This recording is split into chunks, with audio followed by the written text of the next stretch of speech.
Глава российского правительства, сопровождающие его лица вместе с президентом Республики Саха-Якутия, руководителями ведомств и крупных предприятий побывали на сварочно-монтажном участке, чтобы на месте убедиться в темпах строительства нефтепровода «Восточная Сибирь – Тихий океан» и ходе реализации схемы размещения производительных сил, транспорта и энергетики в Республике Саха-Якутия. Прямо здесь, на рабочей площадке, в штабном вагончике было проведено совещание по вопросам ускорения строительства нефтепровода «Восточная Сибирь – Тихий океан». Я знаю, что уже около 500 километров вложено, работа развернута. Не все вопросы еще решены. По ходу мы принимаем решения, поэтому очень важно своими глазами посмотреть на состояние дел, определить узкие места и выявить те проблемы, которые нам предстоит совместно решать. И на федеральном уровне, и здесь, на месте, оказать необходимую помощь, где-то, может быть, подсказать, а где-то и спросить. Михаил Фродков призвал не допускать удорожания стоимости этого проекта, тем более превышения тарифов на прокачку нефти, что предлагает компания «Транснефть». Учитывая специфику доставки грузов, нами проводится работа по накоплению в зимний период 2007 года, в текущий период, более 1 миллиона тонн груза для последующей доставки речным транспортом в навигацию 2007 года, май-сентябрь 2007 года. При этом, по нашему мнению, по нашей оценке, грузоперевозчиками необоснованно завышаются расценки на услуги по транспорту по реке Лена, грузов, необходимых для строительства. Вопросы снижения тарифов компании прорабатываются со всеми региональными грузоперевозчиками. В качестве примера приведу ситуацию с Ленским объединенным речным пароходством. В период с 3 по 6 марта в городе Ангарск состоялись переговоры представителей Государственного комитета цен региональной энергетической комиссии Республика Саха-Якутия и ОАО Ленского объединенного речного пароходства с представителями Транснефти по вопросу экономической обоснованности тарифов на услуги предприятий, занимающих доминирующее положение на местном рынке услуг по транспортировке грузов речным транспортом. В результате переговоров совместного решения, к сожалению, выработано не было. По мнению компании «Транснефть», базирующейся на конкретных расчетах, только в результате корректировки открытых для анализа позиций обоснования тарифов ОАО «ЛОРП» значение предельного коэффициента может быть снижено как минимум порядка 20% от существующего уровня.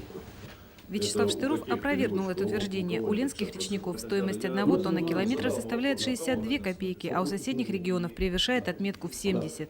В ходе обсуждения российский премьер обязал ответственные организации министерства разобраться в ситуации, скорректировать тарифы на грузоперевозки судами Ленского объединенного речного пароходства. Тарифы у разных перевозчиков различаются на 50%.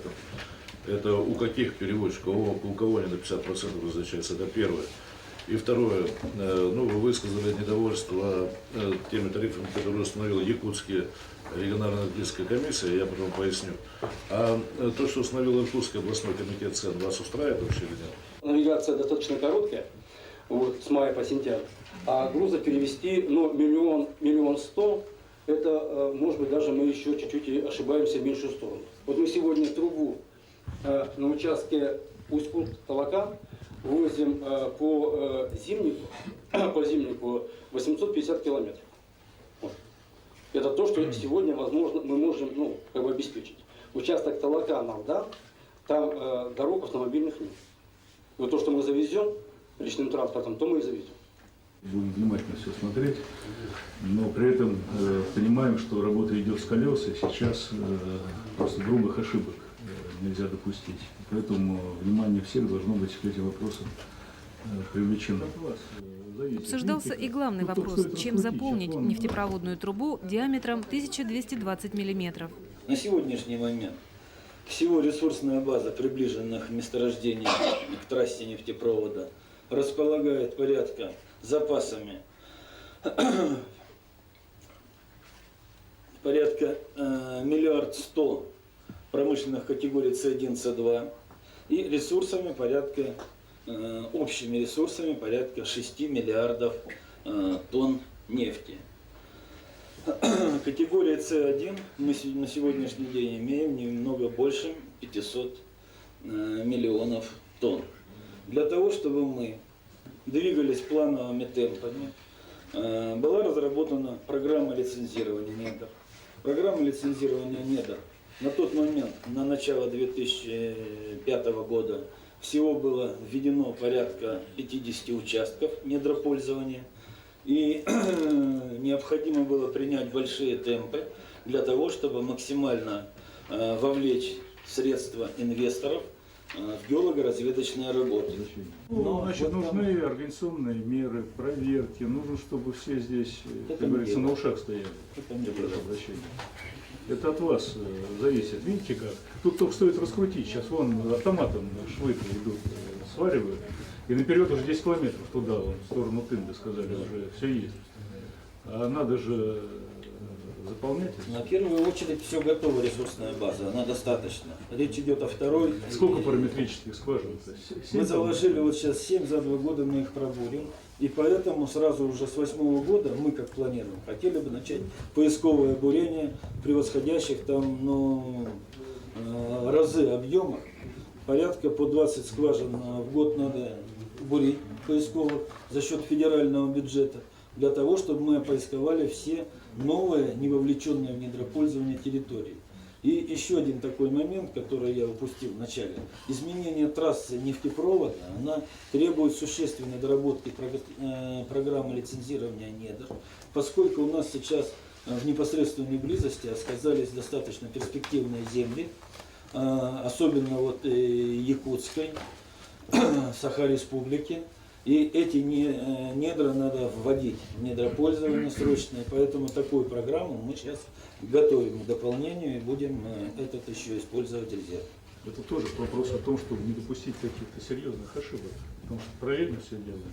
И здесь и природоохранное законодательство нужно соблюдать, и своевременно выявлять и запасы, и бурить, как говорится. Это такая задача Очень сложно. непростая. Да еще не минимизировать расходы, как мы говорим. Потому что 6 миллиардов там уже по первой очереди на большее тянет. Это не очень хорошо. И параллельно отводами занимаемся, опережая, так сказать, события. Уже сделали, а еще не оформили. Так что смотрите, за вами здесь такой контроль. Помимо собственного проведения работы, планирования этих работ геологоразведочных, надо проверить соблюдение ранее принятых обязательств в рамках лицензионных соглашений. Поэтому нужна вся картина, нужен план. И давайте его на правительство выносить и будем предметно рассматривать и принимать решения. И здесь недобросовестных недропользователей быть не должно, потому что все хотели, значит, проявляли заинтересованность, а как до выполнения обязательств, то не все справляются с этим. К 21 апреля, когда пройдет коллегия Министерства природных ресурсов, на которой будет рассмотрен вопрос о ресурсном обеспечении потребностей ВСТО, эти вопросы должны быть урегулированы. Премьер-министр также поддержал проект строительства газопровода параллельно трассе нефтепровода Восточная Сибирь-Тихий океан. По словам премьера, при реализации проекта ВСТО необходимо исходить из решения задач комплексного развития экономик регионов. Сооружение этого нефтепровода начиналось по поручению президента, есть распоряжение правительства на этот счет. Работа разворачивается широким фронтом, и этот нефтепровод важен для развития экономики всей страны, развития Восточной Сибири, Дальнего Востока. Маршрут нефтепровода привлекает инвестиции к месторождениям. Так что здесь и внутренний спрос, и экспорт, все достаточно для того, чтобы сюда вкладывать и российским, и иностранным инвесторам. Сегодня на совещании этот вопрос достаточно остро обсуждался, в том числе и тарифы на перевозку, и по лени, в частности. Так что приняты решения, и в ближайшее время мы, я думаю, в состоянии, обеспечивая координацию транспортного обеспечения, развязать эти тупики, которые сегодня, к сожалению, есть. Самое главное то, что проект сдвинулся, он начался, он идет хорошим темпом, но мы видим, что необходимо решить очень много вопросов. Я думаю, они прежде всего плоскость такой организационная, хотя и непростые вопросы. И все-таки задачу мы должны выполнить в 2008 году, иначе отступать уже некуда, поэтому совещание в самый раз и самое полезное. Во второй половине дня делегация посетила разрез Нерюнгринский, освоение которого рассчитано до 2030 года с ежегодной добычей 10-11 миллионов тонн коксующихся углей. Перспективам развития юга Якутии было посвящено совещание в офисе холдинговой компании «Кутуголь».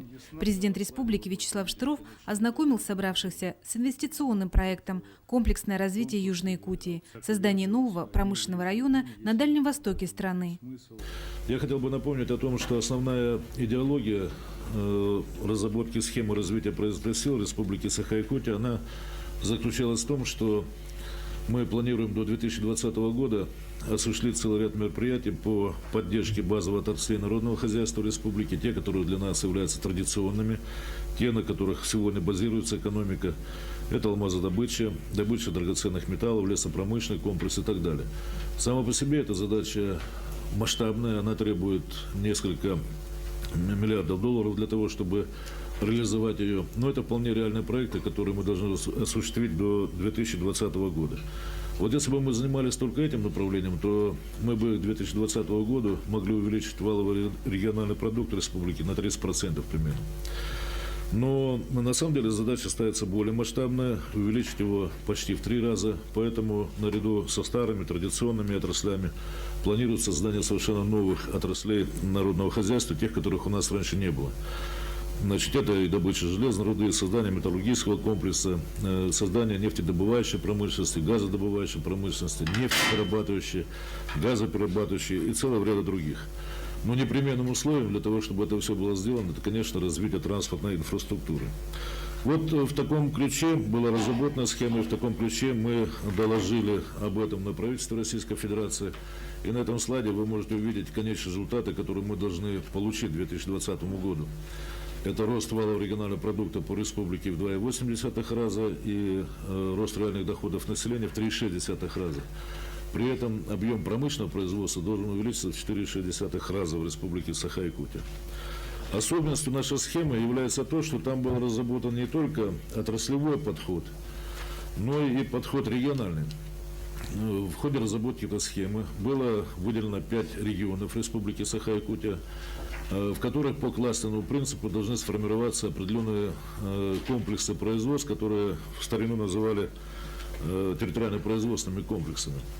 Среди них особое значение имеет, конечно, Южная Якутия, потому что вот этот прирост в 2,8 раза примерно наполовину обеспечивается за счет реализации целого ряда новых инвестиционных проектов Южной Якутии. Под Южной Якутией мы понимаем совокупность 3 районов Республики Саха-Якутия, это Алданский, Нерюнгринский и Алекминский, которые традиционно являются базовыми для промышленного развития республики, где сосредоточена значительная часть наших основных фондов. В частности, здесь находится ядро угледобывающей промышленности, 90% угля добывается, примерно половина золота республиканского добывается здесь. Здесь сосредоточены наши основные производственные мощности в лесной промышленности. В целом, минерально-сырьевой потенциал южноякутского мегапромышленного узла оценивается в 690 миллиардов долларов. На Эльгинском угольном месторождении с балансовым запасом угля в 2 миллиарда тонн уже к 2015 году будут добывать по 30 миллионов тонн топлива ежегодно. Начало реализации этого проекта даст долгожданный импульс не только для Якутии, но и для развития инфраструктуры в большинстве регионов Дальневосточного округа, а также позволит получить положительные результаты обширного освоения минерально-сырьевой базы на востоке нашей страны. Михаил Фродков поручил в течение 2 недель подготовить окончательное предложение по продаже пакетов акций компаний «Якутуголь» и «Эльгауголь». Окончательные предложения должны быть сформированы с учетом решения, которое примет арбитражный суд. Продуманные, крупные, амбициозные инвестиционные проекты в Якутии лягут в основу стратегии развития всего дальневосточного региона. Премьер-министр России Михаил Фродков поручил федеральным руководителям в течение ближайших 2-3 месяцев доработать все предложения республики.